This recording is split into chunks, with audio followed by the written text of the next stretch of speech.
When talking about the greatest UFC fighter of all time, for a long while it was Anderson Silva and no one else.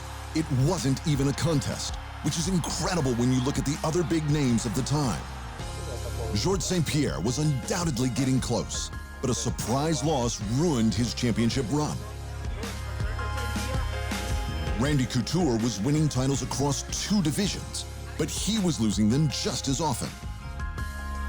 And champions like Chuck Liddell, Tito Ortiz, BJ Penn, and Jose Aldo were all great.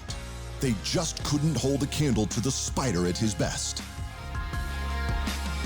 This is my legacy, you know. I love my job. I love fighting. And when I start my training, I'm very happy because I see my energy change. I see the challenge. I'm so happy. I'm lucky guy. I'm lucky. When Silva first hit the UFC, people hadn't seen anything like him. Sure, he was another Brazilian with a background in jiu-jitsu, but it was his utterly unique approach to striking that seemed unbeatable. While most of his opponents relied on aggressive punching to get things done, Silva had trained extensively in Taekwondo, Capoeira, and Muay Thai, meaning his kicking game was on a whole other level, and his counter-striking flow and reflexes were nothing short of remarkable. In the cage, he routinely made world-class opponents, strikers, counter-strikers, grapplers, it didn't matter. He made them look like amateurs, and he did it right up until his retirement. He's without question the best middleweight MMA has ever seen, and he has the record to prove it. Just looking at his UFC achievements in the division, he has the most wins in title fights with 11, the most successful consecutive defenses, and the most successful defenses period with 10 apiece. And he also has the most finishes with 11. And how good are those stats? At Silva's last fight, both Chris Weidman and Israel Adesanya were holding the record for the second most defenses in the middleweight division, both total and consecutive with 3. Just 3. Silva had almost tripled the next best middleweight champions in history. It wasn't even close. And at the time, it was the best anyone had ever seen in any division. I'm so happy.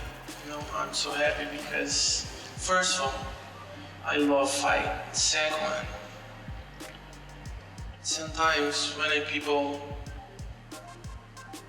different people talk to me and say, why you don't stop? You don't need to prove nothing more.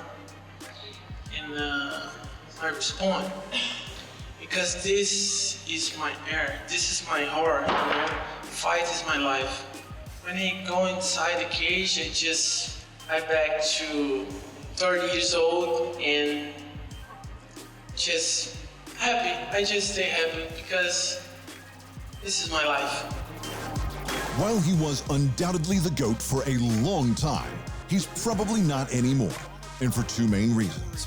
Amazingly, neither are because he was forced to hobble away from the promotion with just 1 win from his last 9 fights. The first point is that fighters like Demetrius Johnson have beaten most of his major UFC records, including his once-thought unbeatable consecutive defense record. DJ put together 11 straight. John Jones has 3 more wins in light heavyweight title fights than Silva has wins in middleweight title fights. Fighters like Daniel Cormier and Conor McGregor became simultaneous 2 division champions, while Silva only won a title in 1. And Amanda Nunes won and defended belts in 2 divisions, while holding them both. For everything he achieved, his biggest achievements have been eclipsed by champions after him. The second and more nefarious reason that brings his GOAT status into question are the accusations of cheating, as leveled at him in this case by Michael Bisping before their bout in 2016. We all know what happened. He tested positive. So where does he rank? He ranks very, very highly. He's probably the most legendary, greatest fighter of all time. That's going to go down in the history books. It really is. But it was disappointing what happened, and I felt a little somewhat robbed. And of course, I have a huge stance against people that use performance-enhancing drugs. So for me, I was very disappointed. In 2015, Silva came back from a serious leg break only to be suspended for a year after testing positive for numerous PEDs. He always maintained his innocence, but when it happened again in 2017, it didn't look good for the legend. Não, não me arrependo de nada, até porque foi tudo No, provado, I don't regret anything. Assim, It was o grande proved. problema da mídia é que eles dão a notícia. The thing is, the problem with the media is that they give the news before having the results and the concrete evidence. Todas as provas concretas, né? E o que aconteceu What foi happened que is that they depois saw that I eles didn't viram use que any eu kind of realmente não steroids, tinha feito which was what I had to nenhum prove, tipo and de all was solved. anabolizante, que era o que eu tinha que provar. E foi tudo And the other time I was caught on solucionado, doping, né? E it was outra because of a vez que eu contaminated também product caí no that I doping, used, né? which was also Foi proven. suplemento que estava contaminado e foi comprovado. John Jones was the heir apparent to Silva's pound-for-pound crown. And just like Silva, Jones's own problems with PEDs have called his legacy into question too. But people still look at Jones as one of the best to ever do it. And the same is true for Silva. Even after multiple suspensions for drugs and just one win in his last 9 fights, people to this day still put Silva in their top fighter list. Talking about the best fighters of all time, the best I've seen was Fedor Emelianenko. He was very inspiring to me. I wanted to be him when I got to fight. Nowadays, I guess the sport lacks idols.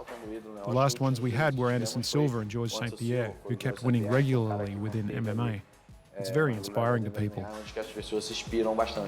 You don't need to be from the US to understand mixed martial arts, right? It's a universal sport, and that gives us the opportunity when we have local talent, so as you see in Ireland with Conor McGregor, you see with Anderson Silva in Brazil, GSP in Canada. What does this remind you of? Anderson Silva, George St-Pierre, John Jones. Even when the retired Michael Bisping, who went on to claim the middleweight title one fight after narrowly beating Anderson Silva, reflected on his personal career highlights. What do you think was the first thing that came to mind? Beating Anderson Silva at the time, for me, that was massive. I always wanted to fight him for obvious reasons. You know, he was a long-time champion, greatest of all time. Anderson Silva was the best UFC fighter anyone had ever seen, and there's nothing anyone can do to take that away from the Spider. Thanks for watching, and remember, if you want more fight sports in your life, just hit the subscribe button.